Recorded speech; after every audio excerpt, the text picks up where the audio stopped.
नमस्कार, आपके साथ मैं उनुषा रौतेला और आप देख रहे हैं हमारा खास कार्यक्रम रंगों की होली ग्रहों की बोली। आज हम बात करेंगे होली पर पड़ने वाले पहले चंद्र ग्रहण की। और होली पर पड़ने वाला पहला चंद्र ग्रहण क्या पड़ेगा, इसका राशियों पर असर, इसके साथ ही कुछ खास सावधानियां और उपायों की भी। होली का त्योहार हम सब के लिए खुशियों और रंगों का प्रतीक है, लेकिन ग्रहों की स्थिति इस बार बताती है कि हमें रंगों के साथ साथ संयम और सतर्कता भी बेहद जरूरी है। इस समय आपको नए अवसर, ऊर्जा मिल सकती है। कार्यक्षेत्र और सामाजिक संपर्क में सुधार के संकेत हैं। धन और निवेश में लाभ के अवसर बन सकते हैं। इसके अलावा यात्रा, नए अनुभवों के लिए समय काफी शुभ रहेगा। आप इस अवसर पर लाभ सोच समझकर उठा सकते हैं और अपने कार्यों और संबंधों में सकारात्मक बदलाव ला सकते हैं, लेकिन कुछ चीजों पर ध्यान देना बेहद जरूरी है। इस समय रिश्तों में गलतफहमी और तनाव पैदा हो सकते हैं। भावनाओं में अस्थिरता और मानसिक उलझन बढ़ सकती है। स्वास्थ्य या थकान संबंधी समस्याओं में सतर्क रहें और अचानक खर्च या आर्थिक दबाव पर भी ध्यान देना जरूरी है। प्रेम और पारिवारिक संबंधों में दूरी एवं विवाद से बचें। बड़े फैसले सोच समझ कर लें, क्योंकि आत्मविश्वास में कभी कभी कमी भी आ सकती है। मानसिक अस्थिरता वाले लोग ध्यान और मंत्र का जाप करें। बात अगर गर्भवती महिलाओं की कर ली जाए तो गर्भवती महिलाएं और तनावग्रस्त लोग विशेषकर सतर्क रहें। साथ ही जिनकी कुंडली में चंद्र महादशा या अंतर्दशा चल रही है, उन्हें संयम बनाने की बेहद जरूरत है। और किन किन राशियों पर को रखना होगा इस होली पर खास ध्यान, क्या उपाय करने से दूर होंगे आपके कष्ट, तमाम जानकारी के साथ हमारे साथ एक बहुत खास मेहमान अंशु मल्होत्रा, बहुत खास मेहमान इस वक्त हमारे साथ जुड़ चुके हैं, ज्योतिषाचार्य हैं आप। बहुत बहुत स्वागत है अंशु जी आपका। सबसे पहले अंशु जी, क्योंकि चंद्र ग्रहण की बात हो रही है और होली पर जो है साल का पहला चंद्र ग्रहण पड़ रहा है, तो ऐसे में बात हम राशियों की करेंगे। एक एक करके सारी राशियों की हम बात करेंगे। मेष से शुरू करेंगे, मीन तक जो है इन राशियों पर कैसा चंद्र ग्रहण का असर रहेगा इसकी बात करेंगे। लेकिन बात सबसे पहले मेष राशि से हम करते हैं। तो मेष राशि की अगर बात कर ली जाए तो चंद्र ग्रहण का मेष राशि के जातकों पर क्या पड़ेगा असर, कौन सी सावधानियां इन्हें बरतने की जरूरत है, और साथ ही आप उपाय भी बताइएगा कि आखिर ऐसे कौन से उपाय हैं जो ये मेष राशि के जातक हैं वो कर सकते हैं। मेष राशि के जातकों के लिए जो ग्रहण है ये मिला जुला असर देने वाला है। ना ही बहुत नेगेटिव रहेगा ना बहुत पॉजिटिव रहेगा, लेकिन इन्हें जो कंट्रोल करने की ज़रूरत है वो अपने गुस्से पे कंट्रोल करने की ज़रूरत है। पेट से जुड़ी समस्या इन्हें हो सकती है, इसलिए जितना ज़्यादा हो सके ये ग्रहण के समय पर हनुमान चालीसा का पाठ करें या सुंदरकांड का पाठ करें, जिससे कि अपनी वाणी पर भी ये कंट्रोल कर सकें। बिल्कुल। इसके बाद जो अब राशि आती है वो वृषभ राशि आती है। तो वृषभ राशि के जातकों को किन चीजों का खास ख्याल रखना पड़ेगा और चंद्र ग्रहण का क्या असर उन पर पड़ेगा, एक बार ये भी बताइए, और कौन से उपाय उन्हें करने चाहिए ये भी बताइए। देखिए, वृषभ राशि के लिए ये अच्छा समय है। ग्रहण का इन पर कोई ऐसा नेगेटिव इम्पैक्ट नहीं पड़ेगा। हाँ, थोड़ा इन्वेस्टमेंट करने से ये परहेज़ करें, कहीं बचें।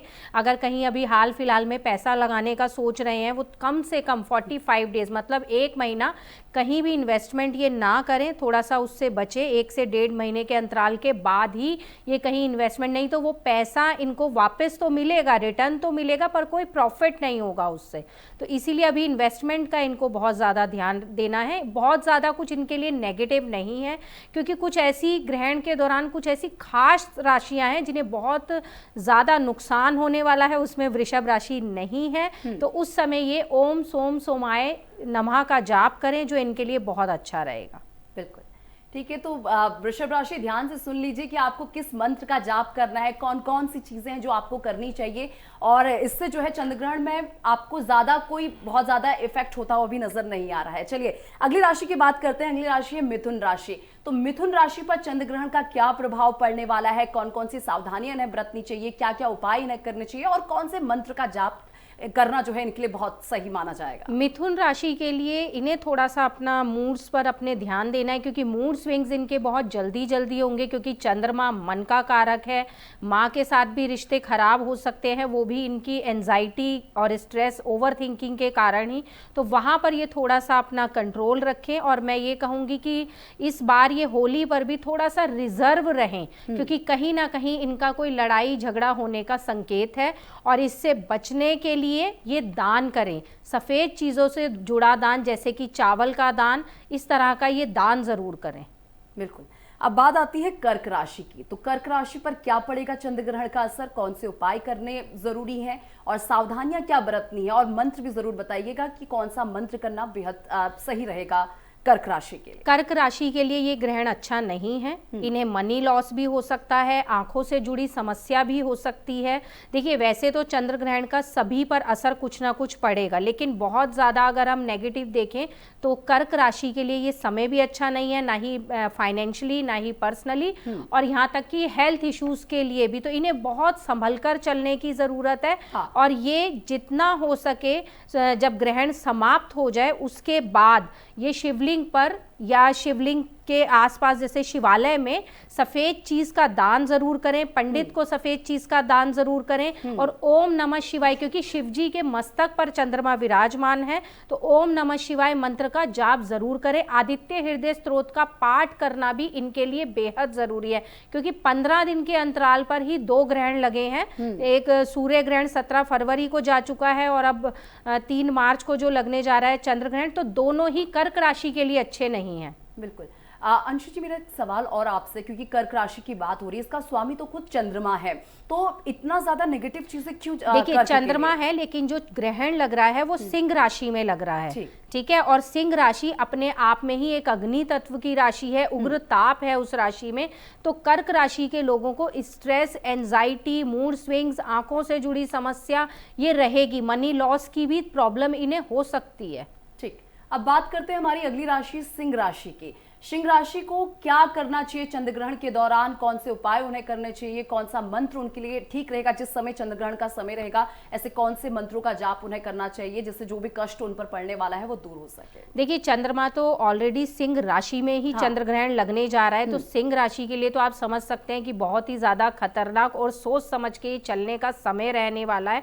खासकर आने वाला 1.5 महीना, 45 डेज जो मैं बार बार बोल रही हूँ, जिन राशियों के लिए अच्छा नहीं है, तो वो 45 डेज बहुत ज़्यादा एहतियात बरतें, चाहे वो ट्रैवलिंग को लेकर हो या मनी इन्वेस्ट करने को लेकर हो। अगर जॉब करते हैं तो वहाँ बॉस से भी इनका कुछ आर्ग्यूमेंट हो सकता है, इसलिए संभल कर चले। और ये सूर्य से जुड़ी चीज़ों का भी दान ज़रूर करेंगे, क्योंकि सिंह राशि है, और चंद्रमा से जुड़ी चीज़ों का भी दान करेंगे। ये जितना हो सके उस समय ओम नमो भगवते वासुदेवाय या शिव चालीसा का पाठ करें। ठीक, इसी के साथ अगर बात कन्या राशि की कर ली जाए, तो कन्या राशि के लिए चंद्रग्रहण कैसा रहने वाला है, क्या प्रभाव ये कन्या राशि पर डालने वाला है, उपाय भी बताइए, और साथ ही साथ मंत्र, जो मैं मंत्र का भी बार बार जिक्र कर रही हूँ, मंत्र भी जरूर बताइए कि कौन सा मंत्र करने से जो है इनके सारे कष्ट दूर हो सकते हैं इस चंद्र ग्रहण में। कन्या राशि के लिए ये मिला जुला असर देगा। कन्या राशि के जातक आंखों से जुड़ी समस्या तो इन्हें होगी ही होगी, लेकिन हाँ, मनी से रिलेटेड इन्हें प्रॉब्लम नहीं आएगी। थोड़ा पारिवारिक रिश्ते इनके खराब हो सकते हैं, तो ये थोड़ा संयम से चलें, अपनी वाणी पर कंट्रोल करके चलें। मूड स्विंग्स और एंजाइटी, ये 12 की 12 राशियों को प्रॉब्लम रहेगी, और अभी भी हो रही होगी, क्योंकि जब भी चंद्र ग्रहण लगने वाला होता है, कहीं ना कहीं उसका एक ऑरा में इफेक्ट पहले ही आने लगता है, और उसके बाद का समय भी चेंज होता है। तो 12 की 12 राशियों को ये प्रॉब्लम तो रहने ही वाली है, चाहे आंखों से जुड़ी प्रॉब्लम हो और चाहे मूड स्विंग्स और एंजाइटी की प्रॉब्लम हो। लेकिन कन्या राशि को फाइनेंस से जुड़ी प्रॉब्लम नहीं होगी अगर वो थोड़ा सा बच के चलेंगे, खासकर कि अपने शब्दों पर कंट्रोल करके, अपने मन पर कंट्रोल करके, तो उन्हें उस लिहाज से इतनी प्रॉब्लम नहीं आएगी। और जितना हो सके वो भी ओम सोम सोमाय नमः इस मंत्र का जाप करें, और 12 की 12 राशियां, चाहे कोई भी पाठ पूजा मंत्र कुछ भी करे, लेकिन इस मंत्र का जाप अगर करते हैं, कहीं ना कहीं वो चंद्रमा के नेगेटिव इफेक्ट से बचेंगे। ठीक, चलिए आगे बढ़ते हैं, बात अब तुला राशि की करते हैं। तो तुला राशि पर क्या पड़ेगा चंद्र ग्रहण का असर, कौन सी सावधानियां इन्हें बरतनी जरूरी है, कौन से उपाय करना बहुत जरूरी है इनके लिए, और साथ ही साथ मंत्र भी। तुला राशि के लिए ये बहुत अच्छा समय रहने वाला है। इन्हें फाइनेंस से रिलेटेड फायदा होगा, इन्हें कोई नुकसान नहीं होगा। थोड़ा सा स्ट्रेस एंजाइटी तो मैंने बोला ही है कि 12 राशियों पर रहेगी, लेकिन इन्हें इससे कोई नुकसान होने वाला नहीं है। हाँ, इनका कहीं पैसा फंसा हुआ था तो वो भी मिलने के चांसेस हैं, वो भी कहीं ना कहीं इन्हें आता हुआ दिखाई देगा या उसके रास्ते बनते हुए दिखाई देंगे। ये जितना हो सके तुला राशि के जातक आदित्य हृदय स्तोत्र का पाठ करें, सूर्य देव का जाप करें, वो इनके लिए बहुत जरूरी है। ठीक है, चलिए आगे बढ़ते हैं, बात वृश्चिक राशि के जातकों की कर लेते हैं। वृश्चिक राशि के लिए कैसा रहने वाला है ये चंद्रग्रहण, क्या प्रभाव ये उस पर डालने वाला है इन जातकों, वृश्चिक राशि के जातकों पर, और साथ ही साथ उपाय भी बताइए और सावधानियां भी बताइए कि कौन सी सावधानियां करना बहुत जरूरी है वृश्चिक राशि के वृश्चिक राशि के जातकों के लिए सही समय है, बहुत खराब नहीं है, लेकिन ऐसा नहीं है कि किसी थर्ड पर्सन के जरिए इनका कोई आर्ग्यूमेंट, कोई बहस, ये इस होली पर ही कोई लड़ाई इनकी ज़रूर हो सकती है। तो इसीलिए बहुत संभल कर चले, रिजर्व जितना रहेंगे, क्योंकि जब भी चंद्र ग्रहण लगता है लोगों के मूड चेंज होते हैं, मूड स्विंग्स जल्दी जल्दी होते हैं। उन्हें अगर कोई सामने वाला कुछ बुरा नहीं भी कह रहा है तो वो बुरा लग जाता है, और वृश्चिक राशि के साथ ये होने वाला है। इसलिए थोड़ा सा इस होली पर भी संभल कर चलना है, और आगे आने वाले कुछ दिनों में भी, क्योंकि फैमिली में कुछ इश्यूज बनते हुए दिखाई दे रहे हैं, उनसे इन्हें बचना है। और जितना हो सके ये सफ़ेद चावल और सफ़ेद मिठाई इसका दान ज़रूर करें। ठीक है, चलिए आगे बढ़ते हैं, बात अब धनु राशि की करते हैं। तो धनु राशि पर क्या पड़ने वाला है चंद्रग्रहण का असर, कौन सी सावधानियां? धनु राशि के लिए ये अच्छा समय नहीं है। धनु राशि पे चंद्रग्रहण का नेगेटिव असर होगा, फाइनेंशियली लॉस भी होगा, इन्हें फाइनेंस इनका थोड़ा सा गड़बड़ाएगा भी, माता से जुड़ी भी संबंधित इन्हें प्रॉब्लम, कोई हेल्थ इशू माँ को ऐसा होगा कि इनका पैसा वहाँ खर्च होगा, जिससे ये परेशान होंगे, क्योंकि खर्चे जितने इन्होंने सोचे हुए थे उससे बाहर जाएंगे। तो उस फाइनेंशियली लॉस इन्हें दिखाई दे रहा है, लेकिन उससे बचने के लिए ये जब चंद्रग्रहण समाप्त हो जाए दान करना है इन्हें। और पूरे चंद्र ग्रहण के दौरान अगर ये हनुमान चालीसा और ओम सोम सोमाय इस मंत्र का जाप करते हैं तो कहीं ना कहीं चंद्रमा के नेगेटिव इफेक्ट इनको कम मिलेंगे। ठीक है, चलिए आगे बढ़ते हैं, बात मकर राशि की। तो मकर राशि पर क्या प्रभाव पड़ेगा चंद्रग्रहण का? मकर राशि के लिए मिला जुला अच्छा समय है, बहुत खराब नहीं है, बहुत अच्छा नहीं है। मिला जुला कर इनका काम जैसा चल रहा है थोड़ा सा रुकेगा, लेकिन ऐसे इन्हें कोई बड़ी प्रॉब्लम इससे नहीं आएगी। तो एंजाइटी स्ट्रेस जरूर होगा, मन परेशान होगा, लेकिन धीरे धीरे वो इन चीज़ों से बाहर निकलेंगे। जितना हो सके आप ओम नमः शिवाय मंत्र का जाप करिए। उस समय जितना भी कोई भी राशि ग्रहण के दौरान अगर पूजा पाठ करती है, कोई भी मंत्र का जाप करती है, तो उसका 100 गुना फल हमें ज़्यादा मिलता है। तो आप मंत्र का जाप भी कर सकते हैं, हनुमान चालीसा का पाठ भी कर सकते हैं, नहीं तो सबसे अच्छा है इनके लिए कि ओम नमो भगवते वासुदेवाय का जाप करें। ठीक, ये रही मकर राशि की बात। अब आगे बढ़ते हैं, बात कुंभ राशि की कर लेते हैं। तो कुंभ राशि पर क्या पड़ रहा है इस बार चंद्रग्रहण का असर? कुंभ राशि के लिए ये अच्छा नहीं है, कुंभ राशि के लिए खराब है, क्योंकि कुछ ऐसी खास राशि हैं, जैसे मैंने पहले ही बताया, कन्या, धनु और कुंभ राशि और आगे आने वाली मीन राशि, इन राशियों के लिए ये ग्रहण अच्छा नहीं है।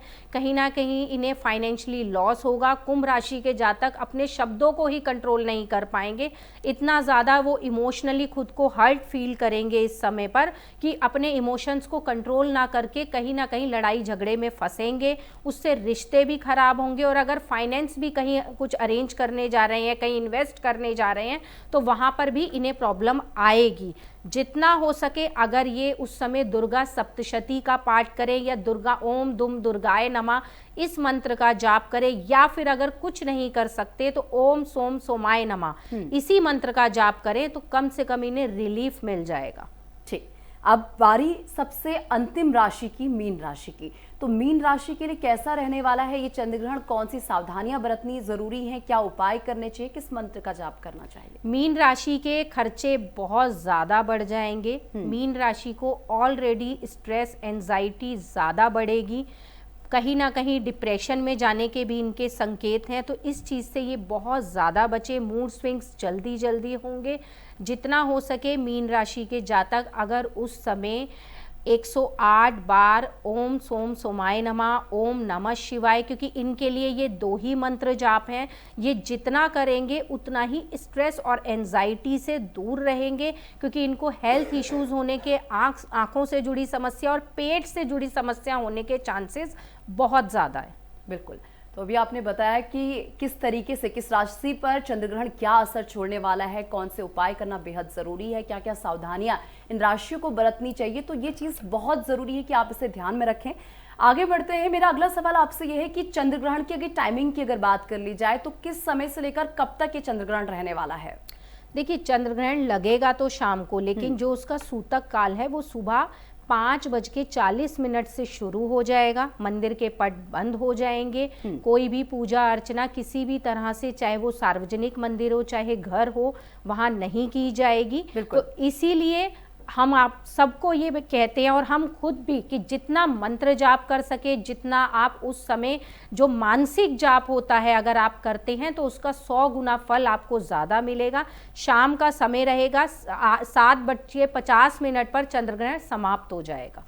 ठीक, इसी के साथ अंशु जी मैं आगे ये भी आपसे पूछना चाह रही हूँ कि जैसे चंद्रग्रहण जैसे समाप्त हो जाता है तो उसके बाद अगर घर को शुद्ध करने की जो प्रक्रिया होती है वो प्रक्रिया कैसे होती है, किस तरीके से हमें घर को शुद्ध करना चाहिए, क्योंकि अपवित्र हो जाती हैं सारी चीजें, तो ऐसे में क्या करना चाहिए और किस तरीके से घर को शुद्ध किया जा सकता है, अपने मंदिर को शुद्ध किया जा सकता है? घर को शुद्ध करने का सबसे बेस्ट तरीका है, कभी भी ग्रहण लगे उसके बाद आप गंगा जल पूरे घर में छिड़कें, नमक का पोछा लगाएं और जितनी भी खान पान की चीज़ें आपके घर में रखी हैं उसमें तुलसी दल ज़रूर डालें, नहीं तो वो बाद में अशुद्ध हो जाती हैं और हम उन्हें खाने में यूज़ नहीं कर सकते। हमेशा ग्रहण समाप्त होने के बाद, ये तो हुई बात कि आपने घर को कैसे शुद्ध करना है, खुद भी स्नान करना है गंगा जल डालकर, जिससे कि हम भी जो ग्रहण के दौरान जो नेगेटिविटी, जो ऑरा में नेगेटिविटी हमारे आई है उससे हम बाहर निकल सकें। तभी ये कहा जाता है कि गंगा जल डालकर स्नान किया जाए और स्नान करने के बाद दान पुण्य करा जाए। चंद्र ग्रहण है, चंद्र ग्रहण से जुड़ा दान सफ़ेद चीज़ों का दान होता है, चावल का दान, दूध का दान, दही का दान, सफ़ेद कपड़ा हो गया इसका दान। और आप देखिए कि इस दौरान जो बच्चे जन्म लेते हैं उनके लिए भी ये ग्रहण कहीं ना कहीं इफेक्टिव होता है, क्योंकि एक नेगेटिव समय ये चल रहा होता है। तो अगर कोई बच्चा इस समय जन्म लेता है तो उसके वजन के बराबर 5 सफ़ेद चीज़ों का दान करना बहुत ज़रूरी है। माँ का भी हाथ लगवाकर दान करा जाए सफ़ेद चीज़ों का, तो ये उन्हें कम नेगेटिव प्रभाव मिलता है और कहीं ना कहीं चीज़ें बैलेंस हो जाती हैं। बिल्कुल, अभी आपने बताया कि इस समय जो बच्चा पैदा होता है वो उस पर कितना नेगेटिव असर पड़ सकता है, तो ऐसे में अगर गर्भवती महिलाओं की बात कर ली जाए तो उन पर भी तो ये बहुत गंदा इफेक्ट डालता होगा। तो ऐसे में गर्भवती महिलाओं को क्या करना चाहिए जिससे चंद्रग्रहण के समय वो काफी सेफ रह सकें? देखिए, ग्रहण कोई सा भी हो, चाहे सूर्य ग्रहण हो चाहे चंद्र ग्रहण हो, गर्भवती महिला को बहुत ज़्यादा ध्यान रखना पड़ता है। उस समय उन्हें कुछ काटना नहीं चाहिए, चाहे वो कैंची हो, चक्कू हो, इन सब चीज़ों का इस्तेमाल नहीं करना चाहिए। उन्हें सावधानी पूर्वक बिल्कुल सही से रिलैक्स उसमें बैठना चाहिए और हाथ में एक नारियल लेकर बैठना चाहिए और जितना हो सके लाल रंग के गेरू को उस पर लगा लेना चाहिए, अपने हाथों पर, अपनी बॉडी पर, शरीर पर लगा लेना चाहिए, जिससे कि चंद्र जो भी ग्रहण लग रहा है, चाहे वो सूर्य का लग रहा है चाहे चंद्र का लग रहा है, तो वो जब इफेक्ट होगा वो जो नारियल लेकर बैठेंगी उस पर होगा, उन्हें वो प्रभाव नहीं पड़ेगा क्योंकि ऑलरेडी उन्होंने गेरू लगा रखा होगा। ठीक, इसी के साथ देखिए चंद्रग्रहण की बात हम कर रहे हैं और साल का पहला चंद्रग्रहण ये पड़ रहा है, लेकिन ये जानना भी बहुत जरूरी है कि आखिर ये ग्रहण लगता क्यों है, चाहे वो चंद्रग्रहण हो चाहे सूर्य ग्रहण हो, ये ग्रहण लगते क्यों है, क्या इनके पीछे जो है एक कहानी या पौराणिक कथा क्या है, क्या कहते हैं जो हमारे पूरे जिसकी मैं बात कर रही हूँ, तो क्या क्यों लगते हैं ये चंद्रग्रहण, क्या है? देखिए, ये एक खगोलीय घटना होती है। जब भी आप देखिए कि अब इस समय जैसे चंद्रग्रहण सिंह राशि में लग रहा है, ये खगोलीय घटना है। सूर्य और चंद्रमा के बीच जब पृथ्वी आ जाती है, आप देखेंगे जो चंद्रग्रहण लगेगा ये ब्लड का कलर होगा, बिल्कुल रेड कलर, और ये रेड कलर बिल्कुल नेगेटिविटी का हमें संकेत दे रहा है। 16 अप्रैल से 20 अप्रैल के बीच में आप देखेंगे इसी वजह से शेयर मार्केट में सनसनी आ जाएगी और शेयर मार्केट नीचे जाएगी, सोना और चांदी के भाव बढ़ने लग जाएंगे। जो लोग अभी वेट कर रहे हैं ना कि अभी और डाउन जाएगा, और सस्ता होगा तो हम तब खरीद लेंगे, ये अब सस्ता होने वाला नहीं है, क्योंकि कहीं ना कहीं जब ग्रहण लगता है और उसका जो कलर होता है वो भी बहुत ज्यादा मायने रखता है। इसका जो लाल रंग है, कहीं ना कहीं आतंकवादी गतिविधियां बढ़ेंगी, किसी बड़े देश पर आतंकवादी हमला होने के संकेत हैं। आप देखेंगे कि राजनीतिक उलटफेर बहुत ज़्यादा होगा, कुछ ऐसा कोई ऐसा बिल पास होगा या कोई ऐसा निर्णय लिया जाएगा जिससे लोग जो है जनता खुश नहीं होगी और वो सड़कों पर उतरेंगे। तो बहुत सारी चीज़ें इस ग्रहण की वजह से नेगेटिव होने वाली हैं। अगर मैं आपको बताऊं 12 मार्च से 5 मई तक का समय आप समझ लीजिए कि मंगल और राहु का एक तरह से ट्रिगर दबने वाला है और बहुत सारी चीजें आपको देखने को मिलेंगी। मैंने 2 डेट्स इसलिए क्लियर करी हैं और उसके आगे 16 अप्रैल और 20 अप्रैल कहीं ना कहीं ये तीसरे विश्व युद्ध का आगाज होगा, मतलब कि कुछ बड़े लेवल पे जाकर चीजें होंगी। अगर भारत के लिहाज से बात कर ली जाए तो भारत में इसका क्या असर पड़ेगा? देखिए मेन तो ये भारत में ही है, तो भारत में तो इसका नेगेटिव ही देखने को मिलेगा। मैंने अभी आपको बताया कि राजनीतिक कुछ उठक पटक होगी, कुछ ऐसा निर्णय लिया जाएगा जिससे कि जनता सड़कों पर उतरेगी। ये केंद्र लेवल पर होगा या फिर राज्य लेवल पर होगा? क्योंकि ये भी अगर आप थोड़ा क्लियर कर दें तो चीजें समझने में और आसान हो जाएंगी। देखिए केंद्र लेवल पर ही दिखाई दे रहा है और चांसेस हैं कि राज्य लेवल पर हो सके, लेकिन केंद्र लेवल पर इसका प्रभाव ज्यादा पड़ेगा। ठीक, चलिए बहुत बहुत शुक्रिया अंशु मल्होत्रा जी हमारे साथ जुड़ने के लिए और तमाम जानकारी जो दर्शक इस वक्त हमें देख रहे हैं उन तक पहुंचाने के लिए आपका बहुत बहुत शुक्रिया। तो चलिए मेरे साथ इस खास कार्यक्रम में बस इतना ही। देश दुनिया की तमाम बड़ी खबरों के लिए देखते रहिए FM न्यूज़।